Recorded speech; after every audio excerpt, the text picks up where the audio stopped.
नमस्कार दोस्तों, किसी भी न्यूज चैनल पर आपको ये तस्वीरें दिखी क्या?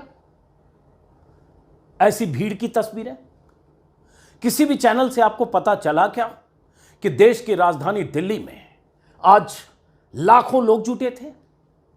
किसी भी न्यूज चैनल से आपको यह जानकारी मिली क्या कि देश की राजधानी दिल्ली में करीब 1.5 दर्जन राज्यों से अलग अलग तरीकों और साधनों से चलकर लाखों लोग राजधानी पहुंचे थे?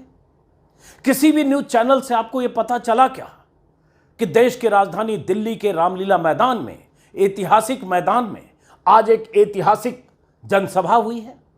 किसी भी चैनल से आपको पता चला क्या कि दिल्ली में आज इतनी बड़ी भीड़ अलग अलग राज्यों से एक मांग को लेकर पहुंची कि रामलीला मैदान तो भर ही गया, रामलीला मैदान के बाहर कई किलोमीटर दूर तक कतारें थी? किसी भी चैनल से आपको पता चला क्या कि दिल्ली में, देश की राजधानी में, प्रधानमंत्री के आवास से चंद किलोमीटर दूर लाखों लोगों की भीड़ जब ये नारे लगा रही थी तो मुख्य धारा के चैनल के रिपोर्टर वहां मौजूद नहीं थे, ओवी वैन मौजूद नहीं था, लाइव टेलीकास्ट करने वाले साधन संसाधन मौजूद नहीं थे, इसलिए किसी चैनल पर यह तस्वीर आपको दिखी नहीं। क्या है, क्यों जुटे ऐसे लोग, ये आपको बताऊंगा इसी वीडियो में। हमारे वरिष्ठ सहयोगी एनके सिंह विस्तार से आपको बताएंगे, लेकिन यह सवाल इसलिए पूछ रहा हूं कि ताकि अंदाजा लगे कि जब कोई जनसमूह विशाल आकार में भी दिल्ली में जुटता है और वो समूह प्रधानमंत्री मोदी की सत्ता से सवाल करते हुए कुछ मांग रखता है और वो समूह अगर बीजेपी सरकारों से अपनी मांग बुलंद करने के लिए दिल्ली में ऐसे जुटता है तो उसकी आवाज चैनलों पर गूंजती नहीं और चैनलों के जरिए आप तक पहुंचती नहीं। इसलिए मैंने नीचे लिखा है कि मोदी के डर से ब्लैकआउट।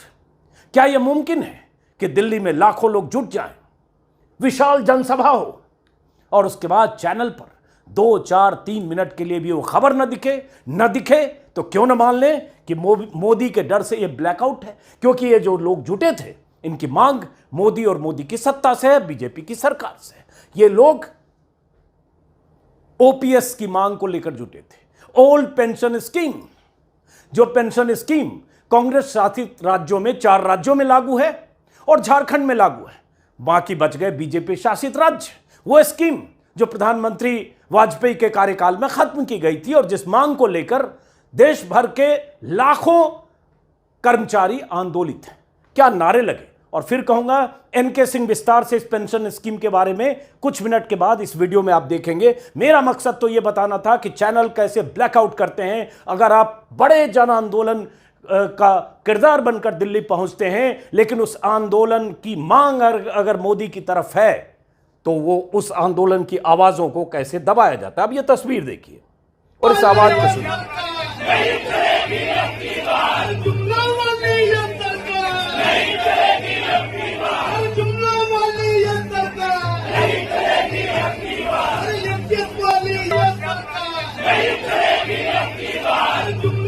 ये नारा क्या लग रहा है? ये नारा लग रहा है जुमलों वाली ये सरकार नहीं चलेगी अब की बार। जुमले किसके? प्रधानमंत्री मोदी के। मांग किससे? प्रधानमंत्री मोदी और बीजेपी की सरकारों से।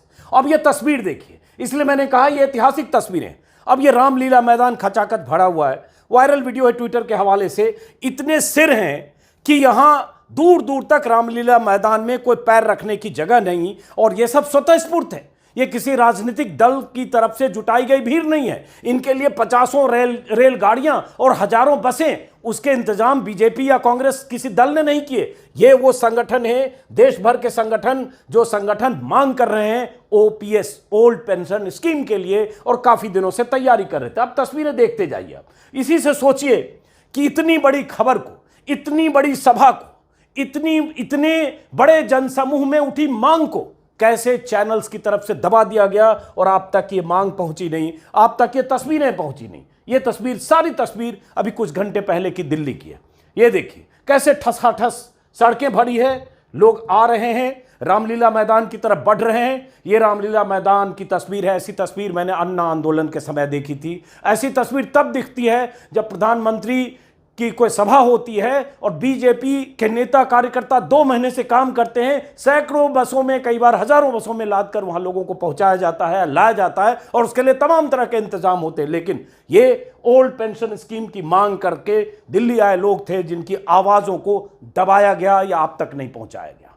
तो अब विस्तार से सुनिए एनके सिंह क्या बता रहे हैं, इनकी मांग क्या है और यह मांग कैसे मोदी के लिए मुसीबत बनने वाला है, यह मांग कैसे हिमाचल में बहुत बड़ा मुद्दा बना, और यह मांग अगर इस तरह से इस बड़े जनसमूह से विस्तार पाकर देश के 1.5 दर्जन राज्यों में ऐसे फैलता है तो 7 महीने बाद, 6 महीने बाद होने वाले लोकसभा चुनाव में इसका क्या असर होगा। और यही असर, इसी का डर तो नहीं कि प्रधानमंत्री मोदी या उनके डर से यह ब्लैकआउट कर दिया गया चैनलों पर। आज की सबसे बड़ी खबर, ट्विटर पर, सोशल मीडिया पर अगर ये वीडियो, ये तस्वीरें नहीं तैर रही होती तो शायद हम जैसे, आप जैसे लोगों को पता नहीं चलता, हालांकि हमारे संवाददाता वहां मौजूद थे।